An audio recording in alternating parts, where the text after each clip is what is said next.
Bird is absent. Right, they previously advised me of that, and also Village Clerk Joe Consolo had a professional conflict for tonight. Please stand and we'll pledge allegiance. I pledge allegiance to the flag of the United States of America and to the republic for which it stands, one nation, under God, indivisible, with liberty and justice for all. Okay, I have nothing in the mayor's report, and also I'm going to delete the executive session. I have nothing, if you recall, we had talked about just including that in case there was. So delete the executive session, we will not have that. We have one order of business, and that's approval of an ordinance amending chapter 2.04 of the Indian Head Park Municipal Code to delegate authority in the absence of the village administrator. It became known to me, and I shared that with the board, that in the absence of the village administrator, authority to make purchases and approve purchases basically was in limbo, and that the board needed to take action to carry us over until such time as we have replaced somebody, replaced Frank with somebody in the village administrator position. This is a comprehensive ordinance that I urge the board to pass. It is proactive, it will tighten things up and clarify as to exactly who has authority to do what in the absence of the village administrator.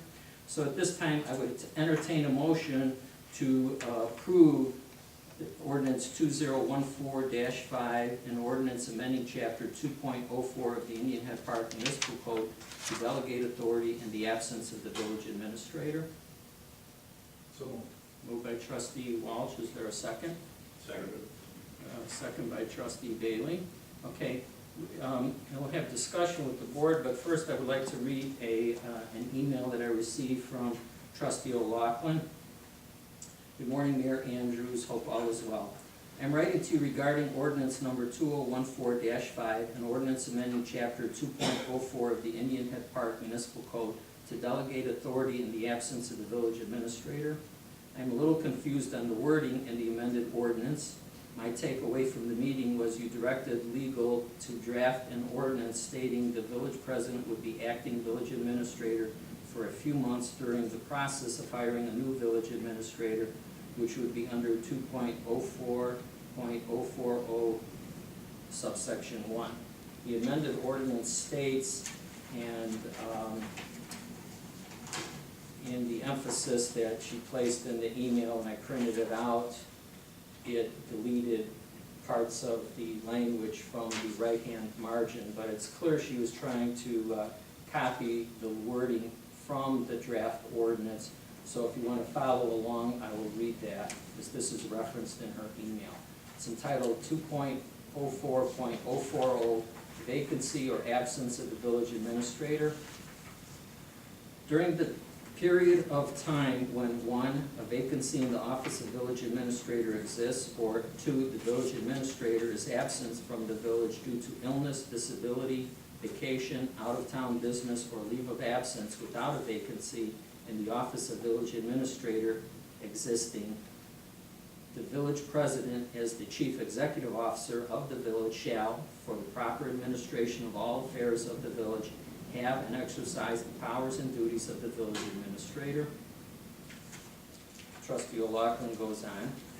I am in agreement with 2.04.040 subsection 1 of the amendment to the ordinance. I am not in agreement with 2.04.04 subsection 2. When the village administrator is hired, it will be their responsibility making sure during their absence due to illness, disability, vacation, as worded, hour of town, obviously meant out of town business, or a leave of absence without a vacancy in the office of village administrator existing, they will assign a person to be in charge. I don't think it is the best interest to the village having the village president stepping in whenever the village administrator is out of the office. I commend you for stepping in at this time for the next several months while we go through the process of hiring a village administrator, but I do not want to the village president taking on the powers and duties of the village administrator once the village administrator has been hired during their absence. I hope that the board and the village president will not pass this ordinance without deleting section 2.04.040 subsection 2 of the proposed ordinance number 2014-5, comma, an ordinance amending chapter 2.04 of the Indian Head Park Municipal Code to delegate authority in the absence of the village administrator. Since I will not be able to attend the meeting tonight, on my behalf, I have asked Tom Hinshaw to read this at the meeting. Regards, Brenda O'Loughlin, village trustee. I responded to trustee O'Loughlin to clarify her that the proper protocol is, if a trustee is going to be absent from a meeting, to notify the village president of the absence. And if they have input that they wish to make known with respect to an issue to be covered at the village board, that the proper protocol would be to submit a letter, note, memo, email to the village president, who will then make that part of the record. And so I said that I would do that, and as I have done. Now, with respect to her comment, first of all, with regard to deleting the section, subsection 2, and her understanding that it's the village administrator to delegate somebody if they're not going to be here. Actually, it's the village president who's the chief executive who has that authority and obligation to the village to do so. So this is a new ordinance. We don't have anything like it in the book. Council, I inquired of him with respect to the subparagraph 2, and points out that since we really have nothing there, this will make it clear, it will tighten the process, and if the village administrator is absent, if we appoint one and they get hit by a car and is on disability, somebody has to have the authority, and the village president is the likely person to do that. This is something that I think we need, and I urge that the trustees would pass. So at this time, would pass this ordinance. At this time, I will entertain comments and questions from the trustees. Trustee Walsh. Two questions. The first question is, last meeting we discussed amending the ordinance regarding purchasing authority, and I would assume that whatever we do with that would be applicable to this as well. Is that correct? So currently it's at $20,000. Let's say we modified it to a different dollar amount.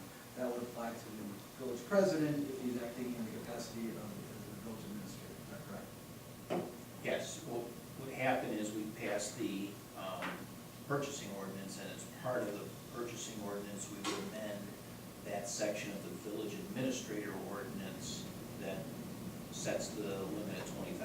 So in other words, if you decide to change the limitation on the village administrator to $10,000 or increase it to $25,000, whatever it would be, that purchasing ordinance then would be meshed with the section of the code that deals with the duties of the village administrator, so that the two are reconciled and the powers would be the same. And then this ordinance, since it indicates that the village president will take over the powers and duties of the village administrator, will his power in the absence or vacancy in office would be whatever the village administrator's power is. So if it's been reduced to $10,000, the village president, assuming those duties, would only have purchasing power up to $10,000.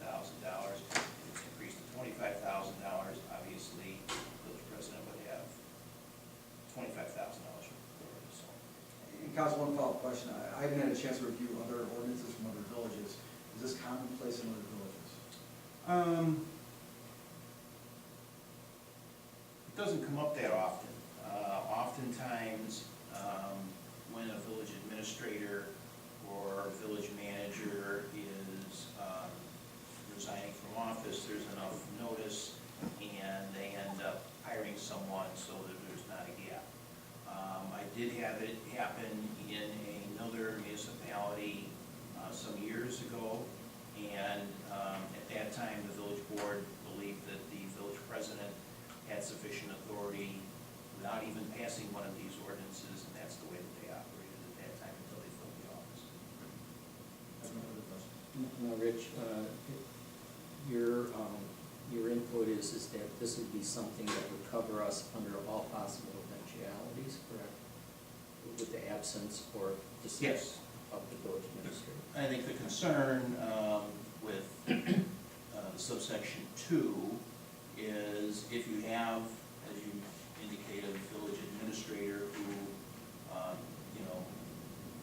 gets ill or is unable to perform his duties but has not left office, you have the same problem of if you don't delegate the authority in that instance, you'll have to call special board meetings to authorize purchases and matters of that sort. So to avoid having to constantly call the village board into session for every purchase and every contract to be approved, the concept would be in the absence of the village administrator for these items, illness, disability, leave of absence, or out-of-town business or vacation, that the village president could in fact step in then at that point and cover those purchases, whether they be an emergency or something not contemplated before the village manager left town or became ill. I recall discussion that the board, at least my understanding was that it wouldn't be feasible to call a special board meeting every time we had a new purchase, and that it was not necessary. Anybody else? Trustee Hinshaw. Rich, I would like to thank you for volunteering or stepping forward to cover in Frank's absence. I think that's great. I don't think Frank did us any favors by resigning with a 30-day notice. I, as a trustee, am not happy about that. I don't have the relationship as village president with them, so I'm not sure, what was involved in that process. Last week, when we talked about this, we talked about coverage for this period until we found Frank's replacement. I don't remember us talking about sick, vacation days, out of town for business. We've been operating like that, I think, for the last 8 years that Frank has been in office. He has had a lot of vacation time. So this is new. And I'm not wild about having the executive branch manage the administrative branch. I understand that we're in this situation. And again, not happy about why we're in that. I think 30 days notice is very short. So I think for the change in what we talked about from last time, if we could delete item 2, I would be for this. But with section 2, as Brenda pointed out, I will vote no. Do you have a motion you care to make? No. Okay. Any other discussion? I would think one of the buzzwords the board has been using is, and I think you used the word proactive, and I think section 2 is being proactive. The fact that we didn't have it in the past doesn't mean it doesn't apply to the future. It may have been a hole that has been created here forever, and maybe it's wearing my lawyer hat or something of that, but I see a situation wherein a village, I hope I never see the situation, but we always think of the worst, where a village manager is going home, gets in a car crash, is unconscious, in a coma, and doesn't designate anybody to do anything. It doesn't designate anyone to take over his powers. I mean, there are situations like that could arise, and I think this is covering that situation, so I think it's good to have it in there, and I think this is being that proactive word that everyone likes to use for the future of the village. And this will apply not just to this board or this village president, it will apply to whoever is the village president in the future.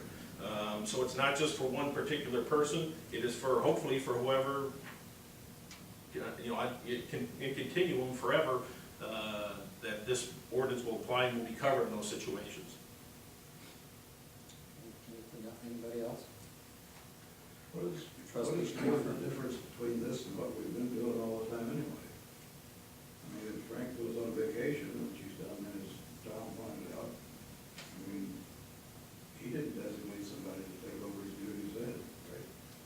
Well, exactly to give you an answer, we haven't had anything that covered it. We operated. Now, I know there have been times where Frank has been out of town and in touch with the office by phone, but that was Frank. And that was because he was in Oregon, for example, or may have been simply at home, but would answer the phone. I'm speculating because I wasn't there. The situation came up, as Trustee Hinshaw pointed out, quickly, And as far, you know, as long as I can, well, it's a new ordinance, it's been there for how long? Have we had a problem? Have the laws changed now? We should be more concerned? I mean, you know, I hear all the time about showing the residents, you know, good faith, tightening things up, making it clear, letting everybody understand where we are. We all want to do what's right for the village. Here's an opportunity. Takes care of this. We do section number 1 and part of section number 2. I mean, any of us can put on our think hats and come up with the parade of horribles where you have a situation where the person doesn't have the opportunity, and I'm not here to discuss it, but as to whose responsibility it would be. For example, the administrator gets hit, is in a coma, or is hospitalized. When does he have the chance then, over the period of time he is, let's say, in intensive care, to appoint somebody, if that's his right? I think perhaps the village president might have that right to make that appointment. But we don't need to get into that now. This is just to cover. As I indicated before, I'm not looking to be a combination village president, village administrator for any longer than I absolutely have to. It's a lot of work. It was a lot of work for Frank, part-time on one side and part-time on the other. But in any event, here's a chance to be, borrow a phrase, proactive, clarify who does what. To me, it's really straightforward, and I would recommend it pass it. Anybody else? Trustee Hinshaw. Yeah, I think, you know, we're talking about bad scenarios. I think there's another scenario that we haven't talked about, in that I believe in the past when Frank has left, like on the police side, he said Kurt is in charge. I think that we, the administrator, could say, when I'm out of town this weekend, Kathy is in charge, or Dave is in charge. So, you know, and Kathy, I'm sorry that you're here and I'm picking on you, and I'm not really picking on you, I'm just naming you as an example. But I think there are other options other than the mayor or the village president. So I know we've had these, you know, what happens if the train hits the car, which are certainly possible, but there are other options. And so that's just, we didn't talk about it last week. It's different than what we talked about. I think, you know, I would be more in favor of trying to separate. I think right now we don't have that choice as we replace the administrator, but going forward, I think if somebody's down in Springfield for the day, I do think we have options other than the leader or the executive of the village. Tom, I think there's a factual distinction between what Frank does on the police side and what he can do on the village administrator side. Specifically, as I understand it, council can correct me, you need to be a police officer to supervise the police officers. I am not such an individual. I don't think any of us on the board are. We created the position, I believe it was when, forget the timing, it was around the time when Chief Crowley passed away, the position ranking sergeant, which is held by Sergeant Novak.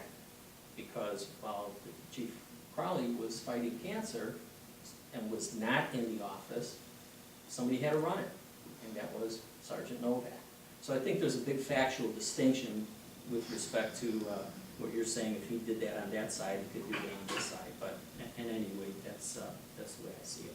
Go ahead. Well, thank you very much for that clarification, but it is possible that he could name Kathy as an example as his, whatever we're calling it, backup while he is out of town. Is that possible? No, I don't believe he has that authority. He has authority to delegate administrative duties, but he doesn't have authority to delegate his purchasing authority that the corporate authorities have delegated to him. All right, what if the board then approved that position, backup, or out of town, vacation, absences? Or you could make a different ordinance. You could delegate the authority to an assistant village administrator or someone like that. That's possible. Thank you. But, you know, quite honestly, the village president is the chief executive officer of the municipality, and those, even village administrator, assistant village administrator, operate under him. No, yeah, everybody operates under that, yes. Anything else? Questions or comments from the audience? Hearing none, I'll call the question then. Take the vote. Trustee Walsh. Yes. Trustee Bailey. Yes. Trustee Schnoffer. Yes. Trustee Hinshaw. No. Okay, motion carries. Chair would entertain a motion to adjourn. So moved. Moved by trustee Schnoffer, second. Second. By trustee Bailey, all in favor signify by saying aye. Aye. Opposed? We adjourn.